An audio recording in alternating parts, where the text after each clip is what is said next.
Wewe Gombel itu adalah sosok yang difitnah loh mas.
Halo semuanya, selamat datang di Sebelum Pukul 3, di mana kita akan membahas berbagai misteri yang ada di dunia, fenomena-fenomena gaib, fenomena spiritual, fenomena supranatural yang ada di sekitar kita.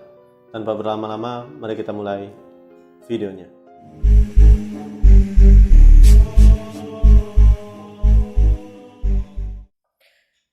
Asal-usul hantu maghrib Wewe Gombel.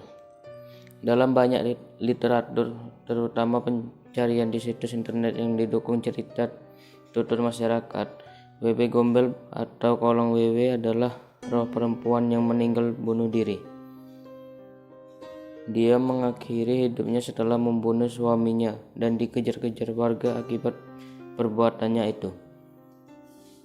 Pembunuhan itu dia lakukan setelah menergoki suaminya selingkuh dengan perempuan lain. Konon, sang suami berselingkuh karena istrinya tidak bisa memberikannya anak. Karena tidak bisa memberikannya anak, ia dibenci oleh suami lalu dikucilkan sampai menjadi gila dan gembel. Setelah sekian lama dikucilkan dan merasa stres, akhirnya sang istri membunuh suaminya. Oleh karena itu, Wewe Gombel suka mengambil atau menculik anak-anak saat maghrib atau menjelang malam. Karena jika anak masih dibiarkan keluyuran, itu artinya orang tua tersebut tidak perhatian dan Wewe Gombel akan membawa anak itu ke alamnya.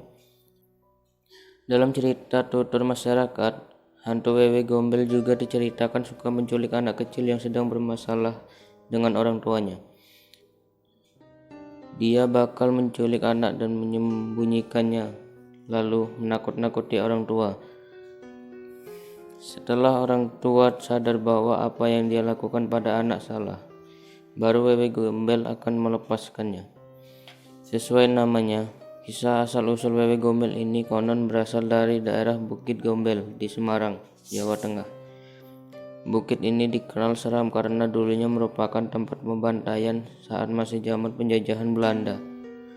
Bukit ini juga dikenal sebagai tempat berkumpulnya para hantu, sehingga banyak masyarakat yang percaya jika Wewe Gombel merupakan hantu yang berasal dari bukit tersebut. Beberapa orang menyebut daerah itu merupakan wilayah kerajaan hantu. Peristiwa memunculkan Wewe Gombel ini diantaranya terjadi di wilayah Semen, Monogiri, dan Klaten, Jawa Tengah. Digambarkan berwujud wanita, Wewe Gombel memiliki rambut yang panjang, berbadan besar, dan bagian dadanya atau buah dada yang menggantung seperti pepaya. Penggambaran ini cukup menakutkan, terutama bagi anak-anak. Kabar lain juga mengatakan bahwa anak-anak yang diculik oleh wewe gombel akan diberi makan kotoran atau kita sebut saja dengan tokai lah. Tokai, oke. Jika si anak itu tidak mau, maka terpaksa dia akan disuapi oleh wewe gombel. Jadi disuapi secara paksa itu. Terkadang anak-anak yang diculik akan mengalami halusinasi sehingga kotoran yang dimakan itu seolah-olah adalah makanan lezat. Selain kotoran juga, wewe gombel sering memberi anak-anak setahu kita ya, itu sejenis cacing ya, cacing tanah ataupun ulat-ulat yang ada di sekitar tempat dia menghilang. Tujuannya adalah membuat anak itu menjadi bisu agar tidak bisa menceritakan apa yang ia alami ataupun bentuk dari wewe gombel yang menyeramkan tersebut. Cerita wewe gombel ini juga kerap dipakai orang tua untuk menakuti anak agar tidak keluyuran keluar rumah sendirian. Orang tua bakal bilang, awas jangan keluar, ada wewe gombel, nanti digondol loh, kayak gitu. Mendengar ancaman seperti itu, si anak yang masih kecil pasti takut. Ada metode yang digunakan untuk mencari anak yang hilang di bawah wewe gombel, yakni dengan keliling rumah atau kampung sambil menabuh tampah atau nampan yang besar itu. Ya, terbuat dari anyaman bambu kan ya. Sambil bernyanyi black black ting menyebut nama anak yang hilang tadi. Muncullah atau keluarlah, seperti itu dinyanyikan sambil keliling rumah atau kampung beramai-ramai seperti itu. Terkait dengan cerita wewe gombel ini, ada juga di kepercayaan masyarakat Eropa itu dengan nama sukubus. Jadi agak-agak mirip ya. Sukubus itu sejenis makhluk yang digambarkan memiliki rupa mirip seperti ini nih, yang ada di tengah kita ya, di tengah kita ini. Dan biasanya sukubus ini sering masuk ke dalam mimpi pria, dan dalam mimpi itu dia akan melakukan banyak hal seperti wanita cantik dan khususnya untuk pria-pria yang lajang atau kesepian ya. Itu seperti itu, menggoda dengan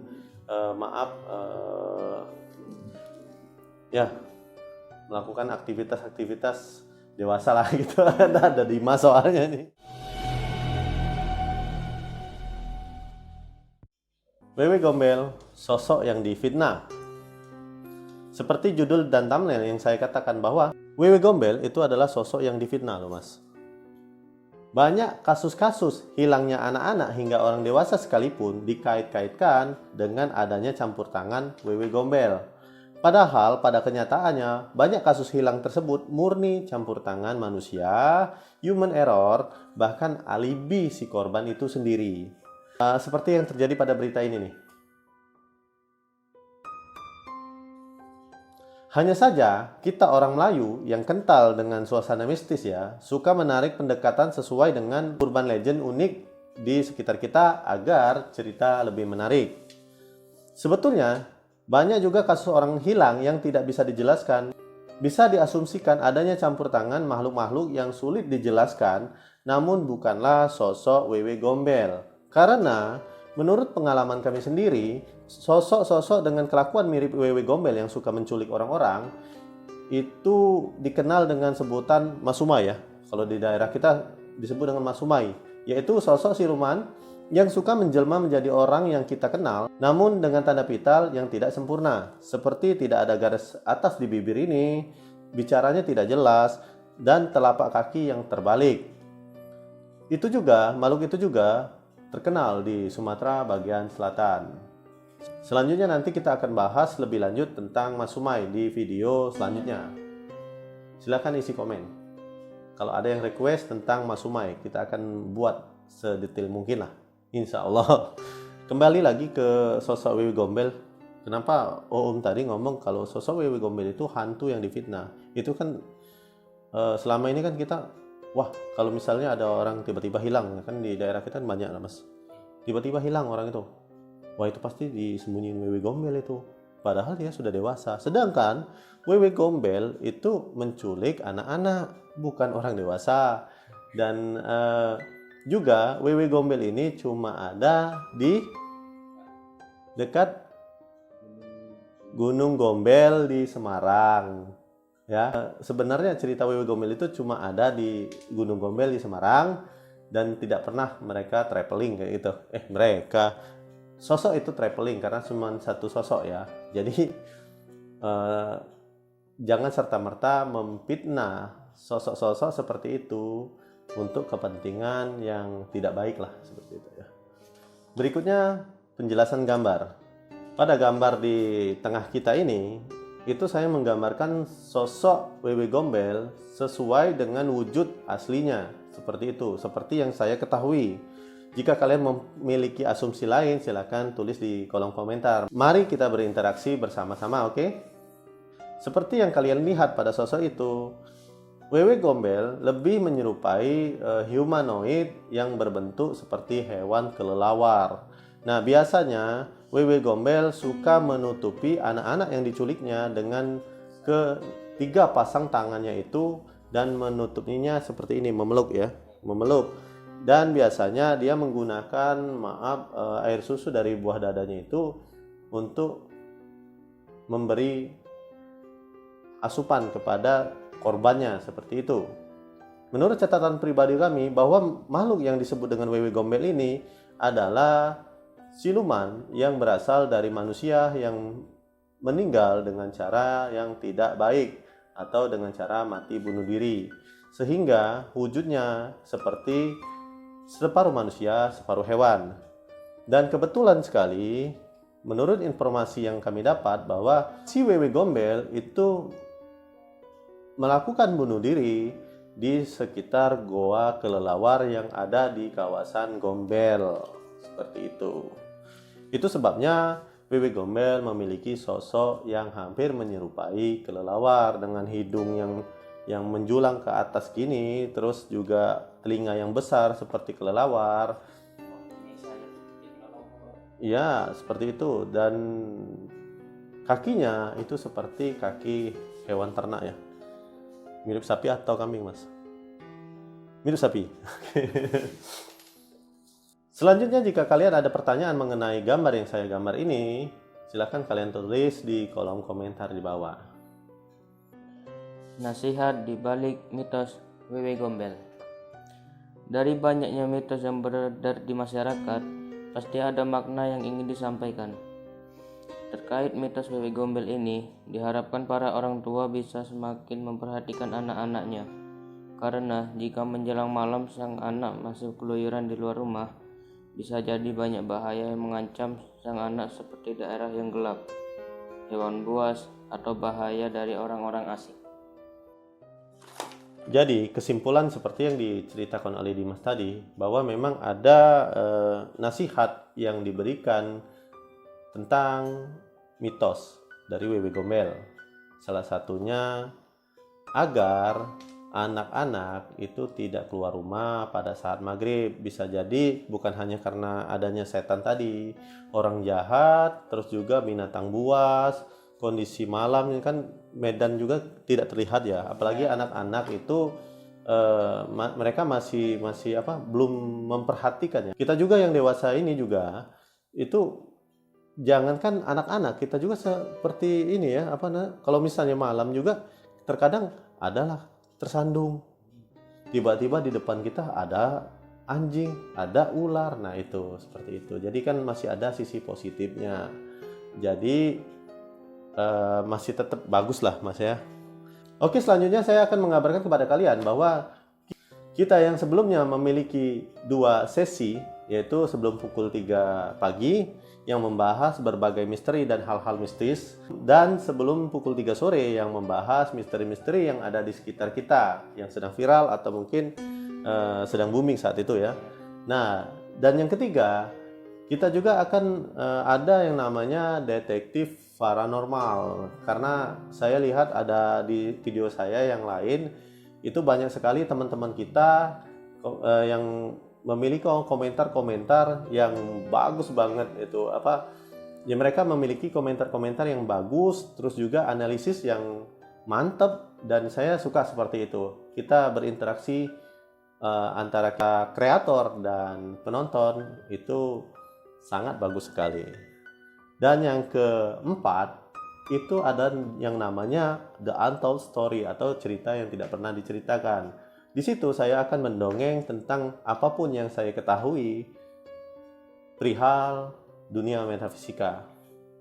Jadi kalian boleh percaya boleh tidak, asalkan kuotanya penuh, silakan kalian dengarkan dengan seksama dan silakan kalian nikmati seperti itu. Oke, sekian dulu video dari kita. Jangan lupa tekan tombol like jika kalian menyukai bahasan kita kali ini. Dan tidak usah sungkan-sungkan menekan tombol dislike jika kalian tidak menyukai bahasan. Silakan tinggalkan komen seperti yang saya minta tadi. Dan untuk kalian yang baru datang, silakan tekan tombol subscribe, bunyikan lonceng, dan beri kami masukan agar channel ini semakin berkembang ke depan dan kita berdua tidak lagi belepotan ngomongnya. Oke, dan inilah sebelum pukul 3.